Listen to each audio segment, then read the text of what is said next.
And welcome back to our Let's Play of Demon's Souls. I am Chubby Cheez-It. And I'm just Gray Fox. And I'm the Frozen Nord. And we are the Three Heart Runners. Today we are going to be doing 5-2, which is actually one of the more difficult levels in this game. But ironically, it's probably my favorite level of this game. It's got a lot of different elements to it that make it tricky. One of the big things is you start up really high and you have to get down to the base level. And also, the area that you're going to be walking in is poison water. So your resistance has to be high or else you get poisoned.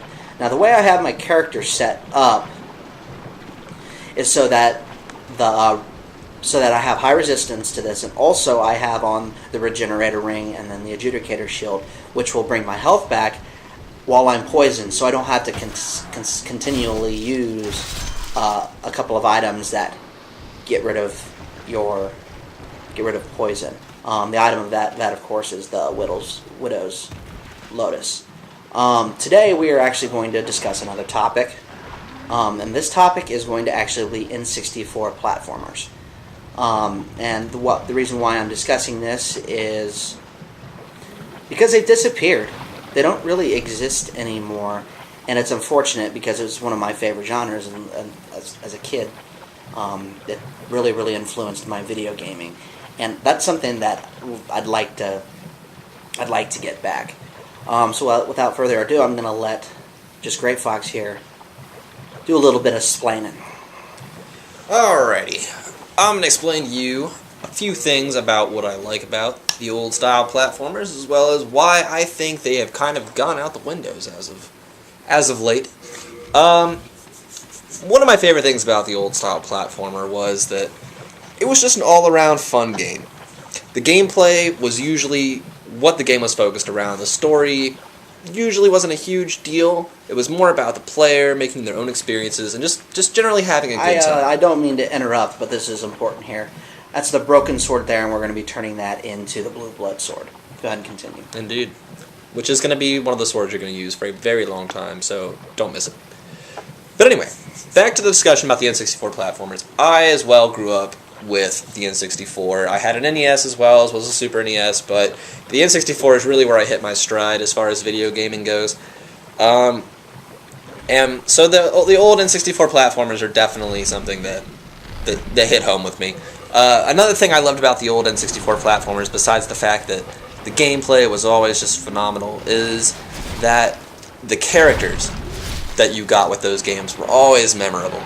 I mean, you look back on games like, you had Conker, you had Banjo-Kazooie, you had games like, Mario 64, Donkey Kong 64, and the characters themselves, while they may not have spoke much, or they may not have, said much as a protagonist, you really got to identify and like these characters. And in my opinion, that's almost one of the reasons why they've kind of gone out the window. In my personal opinion, the reason why these platformer games have gone out the window is because if you look at the platformers of the old days, like the Banjo-Kazooies or the Conkers or any of the rare games out there, nowadays I feel like they would be almost considered too childish.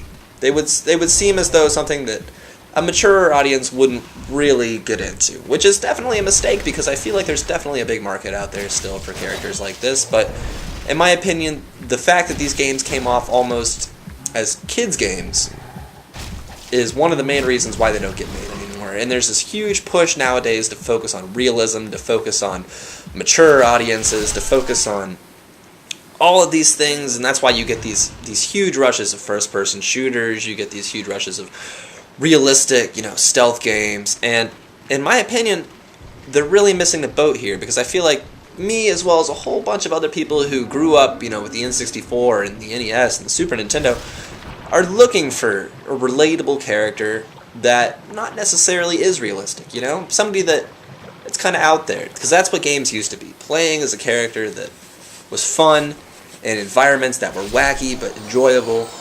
And nowadays we're left with games where everything is as realistic as possible and it's as mature as they can make it. And in my opinion, they're missing a large audience.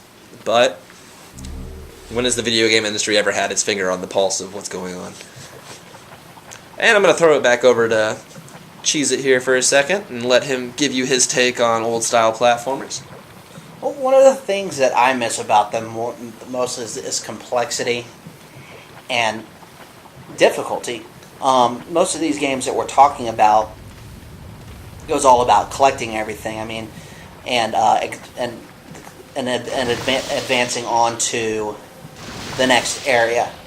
And with that came a lot of responsibility and a lot of challenge. The big example that I give is from my favorite platformer, probably of all times, Banjo-Kazooie, is the note collecting challenge that you have to do in every single level. You were given 100 notes to collect, and the notes open doors within the overworld so that you could go on to more and more levels so that you could eventually get to the end. And one of the challenges of that was that if you died while collecting your notes, all of the notes respawned on the map. And even though you had collected, a certain amount, you still, before you could continue on, you had to collect all of those over again and then find the ones that you were missing. It really made an urgency for staying alive. Nowadays games that doesn't mean they're not hard. It's just there's absolutely no punishment for dying. In Call of Duty, you respawn at a checkpoint, and in other games you just don't lose what you have already collected. Like Bioshock, for instance. Yeah, Bioshock is another example. I mean, it doesn't mean they're not difficult in a gameplay aspect. They just don't punish you for doing something that you're not supposed to. A good game is actually a game that we're playing right now that punishes you ridiculously for dying, which makes it more urgent to stay alive. Demon's Souls is something that does that, and that's probably why I like it so much. Now, it's not a good example because it's not exactly a platformer, but again, it's kind of hard to come across those days, and just Grey Fox is absolutely right. People just want gritty, disgusting realism, and without that, they call it kiddie games, and that's what makes it weird too. Because I was on the internet the other day with my brother looking at franchise sales, and number 1 and number 2 was Mario and Pokemon. Now, I understand that a lot of children play those games, but there is no way that it gets up to the 100 million marker where it's just kids playing the video games. It has to have something else. Mario is still played by adults. Pokemon is cherished by a lot of adults. And I'm one of them. Exactly. I've played every single Pokemon since the beginning, since I was 5 years old. And it's because it's fun games. It's a great RPG. I mean, that's the thing about it. And when it comes down to it, isn't a fun game what you're looking for?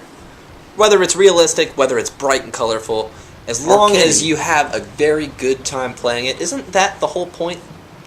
And people these days are almost afraid or they feel almost emasculated by playing any game that isn't gritty and realistic. Well, duh, who wouldn't want to walk around with a gun in their hand, constantly killing people, and if they get shot, they come back to life? I guess it does break off with the masochistic group of people, but at the same time, that's not really what it's about. Exactly. It's about having a good time playing your game. And to be honest with you, that's definitely one of the things that I think of when I think of the old N64 style platformers, was that they weren't gritty and realistic. They were bright and colorful, and you could really love and get to know the places that you were in because they were so distinct and colorful. And nowadays, I feel like every single level on a game looks exactly the same. We'll throw Halo out there, for instance. Whether you're fighting inside of a ship or you're outside, you're in a gray-brown, realistic world dealing with the exact same types of enemies and the exact same types of cover, and nothing about it really feels like something you should care about. I feel as though I've played all the Halo games, and I could care less about the Halo world than I care about the world of Banjo-Kazooie. To be honest with you. Because in Banjo-Kazooie, there was a lot of extra side characters that definitely gave you a good impression, that were memorable.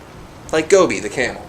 Everybody remembers Gobi, the camel that's played Banjo-Kazooie. But none of the side characters from any of the newer games are really all that important, because it's all come down to, let's flesh out the main character and make him just this beefy, masochistic, overruling you know. Guy with he also has no name. Exactly. One thing I want to throw in there before we end this video was what I liked about the old platformers. I could actually sit down and watch my brother play them while he played, and I wouldn't be bored.